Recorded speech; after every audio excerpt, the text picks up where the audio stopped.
Hello, नमस्ते बच्चों। मैं आपकी हिंदी अध्यापिका आशा। आज फिर से आपके लिए एक नई कहानी लेकर आई हूँ जिसका नाम है दुख का अधिकार और जिसके लेखक हैं यशपाल।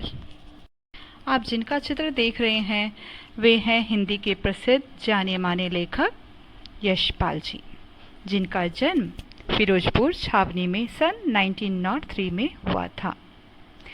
इन्होंने कई सारे क्रांतिकारी गतिविधियों में भी भाग लिया और इसके कारण जेल भी गए। जेल से छूटने के बाद उन्होंने एक पत्रिका निकाली जिसका नाम था विप्लव, जो उन दिनों बहुत ही लोकप्रिय हो गई थी। आज मैं उन्हीं की लिखी हुई कहानी दुख का अधिकार सुनाने जा रही हूँ। इस कहानी में लेखक ने उस समाज का उल्लेख किया है जहाँ अमीर और गरीब में अंतर है, जहाँ संपन्न व्यक्ति के दुख में सभी लोग शामिल होते हैं परंतु गरीबों के दुख में नहीं। कहानी शुरू करने से पहले मैं बता दूं पोशाक का क्या महत्व होता है। पोशाक का हमारे जीवन में बहुत अधिक महत्व होता है। पोशाक देखकर ही पता चलता है कि इंसान गरीब है या अमीर है। जो गरीब होते हैं उनके कपड़े कैसे होते हैं? फटे हुए, पुराने, मैले कुचैले, है ना। उनको देखकर ही पता चल जाता है कि समाज में उनका क्या स्थान है। वे मोहताज हैं, अर्थात वे किसी के ऊपर निर्भर हैं। लेकिन अगर कोई अमीर है तो उसके पोशाक कैसे होते हैं? बड़े ही सुंदर, साफ सुथरे एंड अट्रैक्टिव, है ना। अगर आप इंटरव्यू में भी जाते हैं, अच्छे पोशाक पहने हैं तो सभी आपका स्वागत करेंगे, अन्यथा नहीं। बुढ़िया का एक बेटा था जिसका नाम था भगवाना। उसके पास एक छोटी सी ज़मीन थी जिसमें वह कछियारी करके अर्थात तरकारियाँ लगाकर उसे शहर में ले जाकर बेचता। इस तरह से वह अपने परिवार का पालन पोषण करता था।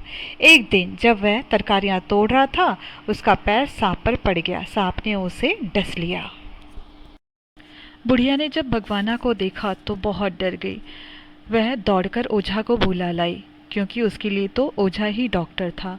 ओझा ने झाड़ फूंक की परंतु कुछ नहीं हुआ। भगवाना ने एक बार जो आंखें बंद की सो लौट के कभी वापस नहीं आया।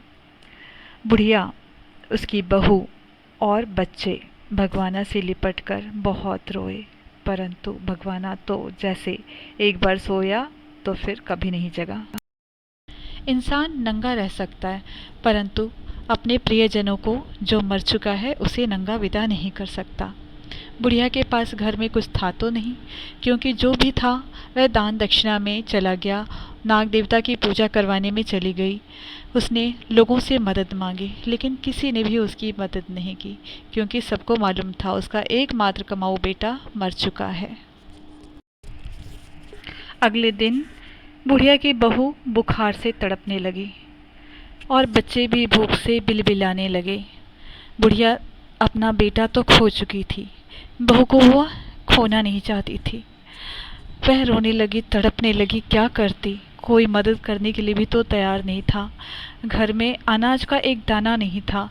वह डॉक्टर को भी नहीं बुला सकती थी क्योंकि उसके पास तो पैसे भी नहीं थे। उसके पास बस एकमात्र उपाय था कि वह भगवाना खिलाए हुए खरबूजे को मार्केट में जाकर बेच सके।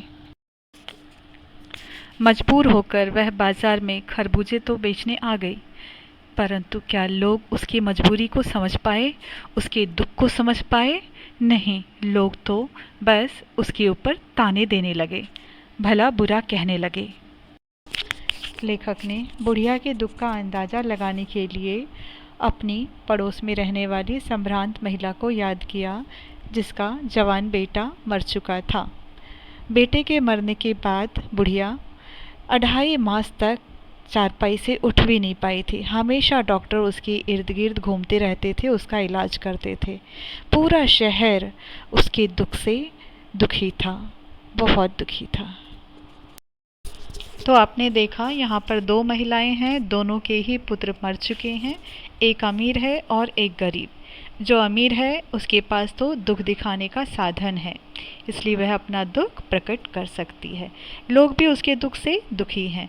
लेकिन जो गरीब है उसके पास दुख दिखाने का साधन नहीं है। लोग उसकी गरीबी का, उसके दुख का मजाक उड़ा रहे हैं। तो बच्चों, मेरी आपसे गुजारिश है कि इस पाठ को अवश्य पढ़ें। सिर्फ इस पाठ को ही नहीं, यशपाल की अन्य कहानियों को भी डाउनलोड करके अवश्य पढ़ने की कोशिश करें। धन्यवाद।